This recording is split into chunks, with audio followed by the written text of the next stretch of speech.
we bring you the unvarnished truth of law enforcement. This broadcast features unfiltered, unedited, and completely raw footage. Join us as we step onto the front lines of justice, providing a transparent view of the critical moments that shape our society. Don't play games with me. You think I don't know what this is? Sir, it's my vehicle. The registration is inside. Yeah, I've heard that one before. Nice car, clean story. Guys like you don't just roll through here in something like this. I'm active duty Navy. I can show you my ID. At 7:14 a.m. at a rural gas station off Highway 9 in Coulter County, Georgia, a black man in civilian clothes stood at pump number 3, filling a black Chevy Tahoe. He wore a plain gray t-shirt, jeans, and running shoes. Nothing about him drew attention. He wasn't on the phone, he wasn't looking around, he was just pumping gas on a quiet Tuesday morning, the same way millions of Americans do every single day. The man was Senior Chief Darnell Sutton, 38 years old, an active-duty Navy SEAL with 16 years in special operations. He had spent the last 2 weeks on leave visiting his mother in Albany, and now he was driving back to Naval Station Norfolk for a scheduled debrief. His military ID was in his wallet. His registration and insurance were in the glove box. His leave papers were folded inside a manila envelope on the passenger seat. Everything was in order. None of it would matter for the next 40 minutes. A Coulter County Sheriff's cruiser pulled into the station lot and parked diagonally behind the Tahoe, blocking it in. The driver's side door opened slowly. Sheriff Dwight Hargrove stepped out. He was 52 years old, 26 years in the department, elected 3 times by a county that was 68% white and had never once questioned how he ran things. He was tall, broad, and unhurried. His hand rested on his duty belt as he walked toward the pump. His eyes were already locked on Sutton. Not on the vehicle, not on the plates, on the man. Hargrove stopped 6 feet away, feet planted wide, chin tilted up. "That your vehicle?" Sutton turned, nozzle still in hand. "Yes, sir." Hargrove didn't acknowledge the answer. He stepped past Sutton and circled the Tahoe slowly, peering through the tinted windows, running his hand along the rear door frame as if checking for something. He paused at the back, looked at the plates, then looked at Sutton again. "This vehicle matches a stolen report out of Valdosta. Black Tahoe, recent model." Sutton's expression didn't change. His voice stayed even. "I have the registration right in the glove box. I can show you." Hargrove ignored the offer entirely. He didn't ask for the registration, didn't ask for a license, didn't run the plates. Instead, he pointed at the hood. "Step away from the vehicle. Hands on the hood. Now." Sutton set the nozzle back in the pump, stepped forward, and placed both palms flat on the hood of his own car. He didn't argue. He didn't hesitate. 16 years of training had taught him to assess a situation before reacting. And right now, every instinct told him this man had already made up his mind. What Sutton didn't know yet was that 2 cameras were already recording. The gas station's exterior security system captured the lot from 2 angles in continuous, high-definition footage. And 30 feet away, parked near the air pump, a long-haul truck sat idling with a dash cam mounted on the windshield, capturing a wide-angle view of everything unfolding at pump number 3. The driver, a man named Earl Jessup, was inside the station eating a biscuit sandwich. He wouldn't learn what his camera had recorded until hours later, but when he did, that footage would change everything. Hargrove keyed his radio and called for backup. Deputy Ronnie Skaggs, 29 years old, 3 years on the job, Hargrove's hand-picked protege. Skaggs had been hired straight out of the sheriff's personal recommendation. No prior law enforcement experience, no academy honors, just a last name Hargrove knew from church, and a willingness to follow orders without asking questions. He arrived in under 4 minutes, cruiser pulling in fast, gravel popping under the tires. He stepped out and walked straight to Hargrove's side without once looking at Sutton, like a person. Together they ran the plates. The results came back clean. The Tahoe was registered to Darnell Sutton at an address in Virginia Beach, Virginia. The VIN matched. There was no stolen vehicle flag, no warrants, no alerts of any kind. The system had given them every reason to let him go. Hargrove didn't let him go. He looked at the screen on Skaggs's cruiser laptop and shook his head. Registration could be forged. These guys are sophisticated now. Clone a VIN, swap plates, drive it right across state lines. Sutton stood with his palms still flat on the hood of his own vehicle, the morning heat already warming the metal beneath his hands. He spoke without turning around. I have my military ID and leave orders in the vehicle. I'm active duty Navy. I can show you everything right now. Hargrove stepped closer. I don't care about military papers. You can buy a uniform at any surplus store. Doesn't mean you earned it. Skaggs laughed, a short, ugly sound that carried across the lot. Sutton said nothing. His fingers pressed harder into the hood, but he didn't move. Hargrove walked to the passenger side of the Tahoe and tried the handle. It was locked. He turned to Sutton. Open it. Sutton kept his voice level. I do not consent to a search. There's no probable cause. Hargrove didn't pause. He turned to Skaggs. Open it. We've got exigent circumstances. There were no exigent circumstances. No weapon in plain view, no odor of contraband, no indication of danger. Just a clean registration, a cooperating man, and 2 officers who had already decided what they wanted to find. Skaggs used a Slim Jim from his cruiser to pop the lock. They started with the back seat. A duffel bag, zipped open and dumped across the seat.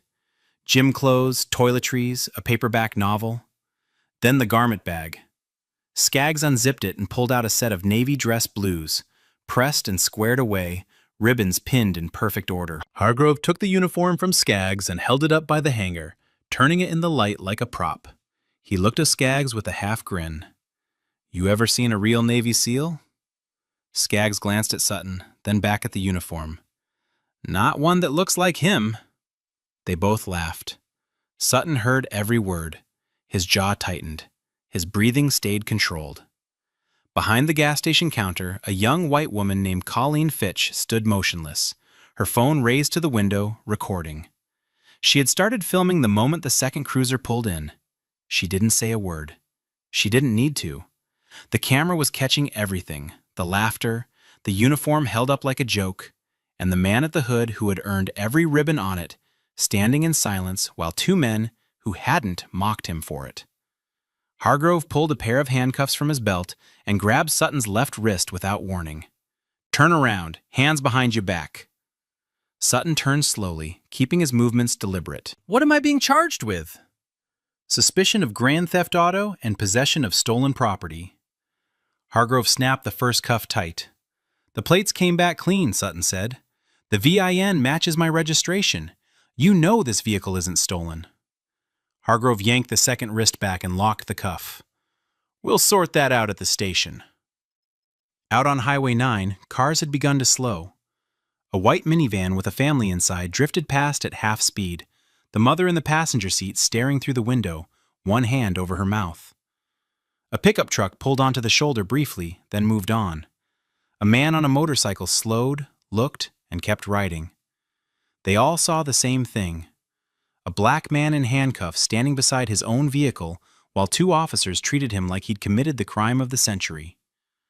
Hargrove gripped Sutton by the back of the neck and steered him toward the cruiser. When they reached the rear door, Hargrove pushed Sutton's head down hard, far harder than necessary. Sutton's shoulder caught the edge of the doorframe. The impact twisted his upper body sideways, and his forehead struck the plexiglass partition inside the cruiser. A small cut opened just above his left eyebrow. A thin line of blood ran down toward his eyelid. Sutton didn't cry out, didn't flinch, didn't say a word. He sat back against the seat, hands cuffed behind him, blood slowly tracking down the side of his face, and he breathed. Slow and measured. The way he'd been trained to breathe when everything around him was falling apart. The way he breathed in rooms most people would never know existed. He waited. At the Coulter County Sheriff's Office, Sutton was processed like a man who had committed a violent felony. They took his mugshot under fluorescent lights, the cut above his eyebrow still fresh, blood dried in a thin line down his temple. They rolled his fingerprints. They confiscated his wallet, his phone, his watch, his military ID, and the manila envelope containing his leave orders. Every item was bagged, tagged, and placed in a locker behind the intake desk, as if it were evidence in a murder case. He was walked down a narrow hallway and placed in a holding cell with a concrete bench and a steel toilet. The door locked behind him with a sound that echoed off every wall. Sutton sat on the bench. "I'd like to make a phone call." Hargrove stood on the other side of the bars, arms crossed. "You'll get one when we're done processing." Then he walked away. 1 hour passed, then 2, then 3. No phone call, no water, no update, no explanation. The processing had taken less than 15 minutes. The rest was silence and concrete. Down the hall in Hargrove's office, the sheriff and his deputies sat across from each other writing their arrest report. The document they produced bore almost no resemblance to what had happened at that gas station. It stated that the subject was evasive and uncooperative during questioning. It stated that the subject made furtive movements toward the vehicle, consistent with an attempt to flee. It stated that the subject refused to provide identification and became verbally combative when asked to comply with lawful orders. Every line was a lie. Every sentence was designed to justify what the cameras had already proven was unjustifiable. And while Hargrove signed his name at the bottom of that report, the black Chevy Tahoe sat in the station's impound lot, already confirmed clean through 3 separate database checks. No stolen flag, no VIN discrepancy, no alert of any kind. Hargrove had seen the results. He had buried them. Because admitting the vehicle was clean meant admitting the arrest was wrong. And Dwight Hargrove had not admitted he was wrong in 26 years. He wasn't going to start now. After 3 hours and 47 minutes, Hargrove appeared at the holding cell door. "You get one call." Sutton stood, walked to the desk phone at the end of the hallway, and dialed a number from memory. He didn't call a lawyer. He didn't call his mother. He called his commanding officer at Naval Special Warfare Command in Coronado, California. The call lasted less than 3 minutes. Sutton spoke in short, precise sentences. He gave his name, rank, and service number. He stated his location. He described the stop, the search, the cuffs, the cut on his forehead, the fabricated charge, and the 4 hours without a phone call or water. He said, "I'm being held at the Coulter County Sheriff's Office in Georgia. The vehicle is mine. The plates are clean. They know it's clean." His commanding officer, Captain Leon Briggs, asked one question. "Are you injured?" "Small cut above my eyebrow. I'm fine." Briggs said, "Sit tight. We're making calls." The line went dead. Within 20 minutes, Captain Briggs had contacted NCIS, the Navy JAG Corps, and the Department of Defense Liaison for Law Enforcement Affairs. Within 40 minutes, phones were ringing at the Coulter County Sheriff's Office from numbers with Washington, D.C. area codes. The desk sergeant, a woman named Pam Gunther, who had worked the front desk for 9 years, answered the first call with the same flat tone she used for noise complaints and parking disputes. She didn't understand what was happening. The voice on the line asked to speak with the officer in charge of the detention of Senior Chief Darnell Sutton. She transferred the call to Hargrove.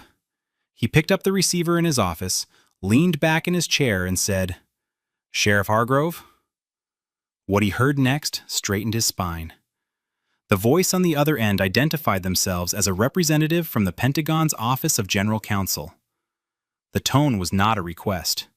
It was a notification. And for the first time that morning, the confidence in Dwight Hargrove's face cracked. While Sutton sat in a holding cell staring at a concrete wall, 2 things happened simultaneously that he knew nothing about. The first began behind the counter of the gas station off Highway 9. Colleen Fitch, the 23-year-old attendant who had watched the entire encounter through the store window, sat in the back office during her break and opened her phone. She had recorded 4 minutes and 11 seconds of footage, starting from the moment Skaggs pulled the dress blues out of the garment bag. The video showed the uniform held up like a costume. It showed 2 officers laughing. It showed a man in handcuffs being shoved headfirst into a cruiser. She uploaded it to 3 platforms with a single caption. "Sheriff just arrested a black man for driving his own car. He's military." Within the first hour, the video had 12,000 views. By the second hour, it had crossed 40,000. Comments flooded in. Shares multiplied, local activist pages picked it up. A civil rights attorney in Atlanta reposted it with the words, "This is Coulter County. This is what they do." The second thing happened 30 miles north at a truck stop off Interstate 16. Earl Jessup, the long-haul driver who had been parked at the gas station that morning eating a biscuit sandwich, saw the video on his phone while scrolling during a fuel stop. He recognized the gas station immediately. Then he recognized the Tahoe. Then he remembered his dash cam. He pulled the footage from the device and watched it. His camera had captured the entire encounter from a wider angle, the cruiser blocking the Tahoe in, the circling, the pat-down, the search, the cuffs, the shove, all of it from a clean, unobstructed vantage point. Jessup called the local news station in Savannah. He told them what he had. They told him not to delete anything and sent a crew to meet him within the hour. By early afternoon, the Coulter County Sheriff's Office was receiving media inquiries from outlets it had never heard of, asking questions it had no answers for. And Dwight Hargrove, sitting behind his desk with a phone that wouldn't stop ringing, was beginning to realize that the quiet arrest he had made at pump number 3 was no longer quiet. Hargrove closed his office door and told Skaggs to sit down. "The video is online," he said. Skaggs had already seen it. His face was pale. Hargrove pulled up the arrest report on his computer and stared at it. The line about Sutton attempting to flee stood out now like a lit fuse. "We need to clean this up," Hargrove said. He began editing the document, softening the language, removing the claim about furtive movements, replacing verbally combative with initially uncooperative. Skaggs watched but said nothing. He didn't object. He didn't question it.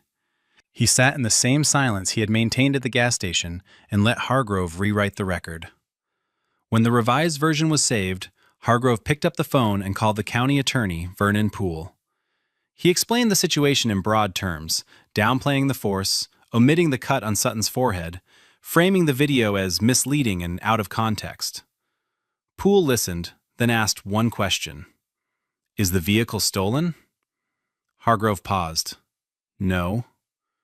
"Release him," Poole said. "Right now. No further statements, no press comments, nothing. Just let him go." Hargrove pushed back. "If we release him now, it looks like we were wrong. If you hold him any longer," Poole said, his voice flat, "this becomes federal. It may already be." Hargrove hung up. He sat for a long moment, jaw working, fingers drumming the desk. Then he made one more call. He ordered the Tahoe towed from the station impound lot to a secondary facility 30 miles south in Jessup. When Sutton was finally brought out of the holding cell, Hargrove handed him a clear plastic bag containing his wallet, phone, and watch. His military ID and leave papers were inside a separate envelope. No apology, no explanation. Hargrove told him the charges were being reviewed and that his vehicle would be available for retrieval once the investigation concluded. Sutton asked where the vehicle was. Hargrove said, "Jessup, 30 miles south. You can pick it up when we're done." Sutton stood on the front steps of the Coulter County Sheriff's Office at 4:17 in the afternoon. No vehicle, no ride. A cut above his eyebrow held together by dried blood. A town he'd never been to, and no reason to trust a single person in it. He put his hands in his pockets and started walking. The next morning, 3 black SUVs pulled into the parking lot of the Coulter County Sheriff's Office. The men and women who stepped out wore no uniforms, but their credentials spoke louder than any badge in the building. 2 NCIS special agents, a Department of Defense civil rights investigator, a representative from the FBI's Civil Rights Division. They walked through the front door at 8:06 a.m. and asked to speak with Sheriff Dwight Hargrove. Pam Gunther, the desk sergeant, stared at the federal IDs laid across her counter and picked up the phone without a word. Within the first hour, the investigators had secured the gas station's exterior security footage, both angles, full resolution, time-stamped. They had Earl Jessup's dashcam footage, already preserved by the Savannah news station that had copied it the day before. They had Colleen Fitch's phone video, downloaded directly from her device with her full cooperation. And then they found what Hargrove had hoped no one would look for. 2 versions of the arrest report. The original, filed at 1:42 p.m. the previous day, claiming Sutton was evasive, uncooperative, and attempted to flee, and the amended version, saved at 3:58 p.m. just hours later, with the language softened and the fleeing claim removed. The metadata was intact. The timestamps were undeniable. An NCIS agent placed both versions side by side on Hargrove's own desk and said, "You want to explain why there are two of these?" Hargrove called for his attorney. The interviews that followed took the rest of the day. Colleen Fitch described what she saw from behind the counter. The stop, the search, the laughter, the uniform held up like a prop. Earl Jessup described the cruiser pulling in at an angle, blocking the Tahoe before a single word had been spoken. Two motorists who had slowed on Highway 9 gave statements describing Sutton in cuffs, compliant and still, while Hargrove shoved him into the cruiser. 3 customers inside the gas station described hearing the exchange through the open door. Every account matched. Sutton was calm. Sutton was cooperative. Sutton never raised his voice, never resisted, never moved without being told to. The sheriff was aggressive. The sheriff was mocking. The deputy followed without question, and the 2 reports sitting on the desk confirmed what the footage already proved, that Hargrove hadn't just arrested an innocent man, he had tried to bury it afterward. The federal investigation did not stop at the gas station. It went deeper. Investigators subpoenaed 5 years of arrest records from the Coulter County Sheriff's Office. Every traffic stop, every detention, every use of force report filed under Hargrove's authority. The data analysts who reviewed the numbers didn't need long to see the pattern. It was staggering. 74% of all traffic stops personally initiated by Hargrove involved Black or Latino drivers, in a county that was 68% white. The numbers alone would have been damning, but the paper trail made it worse. Investigators pulled complaint files from storage rooms and filing cabinets in the basement of the sheriff's office. Some were in folders so old the edges had yellowed. 8 prior allegations of excessive force. 11 formal complaints of racial profiling. Every single one had been reviewed and dismissed internally, and every single one had been dismissed by Hargrove himself. As elected sheriff, he oversaw his own disciplinary process. He was the complaint department. He was the review board. He was the final word. And his final word, in every case, was that nothing had happened. Then the witnesses came forward. 3 former deputies, all of whom had left the department within the past 4 years, contacted federal investigators through an anonymous tip line.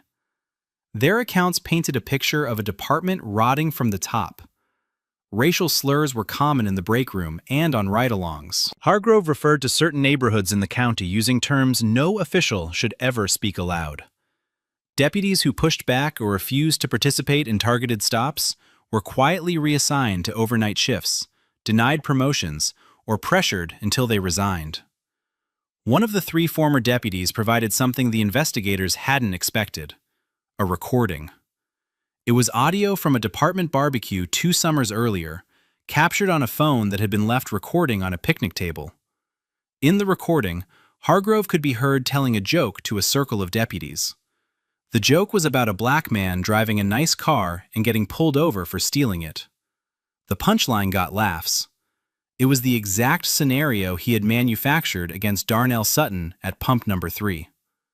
When federal investigators played that recording in a closed briefing room, no one in the room said a word. They didn't need to. The pattern wasn't just visible. It was documented, repeated, and systemic. And it had been protected for over a decade by the one man who was supposed to prevent it.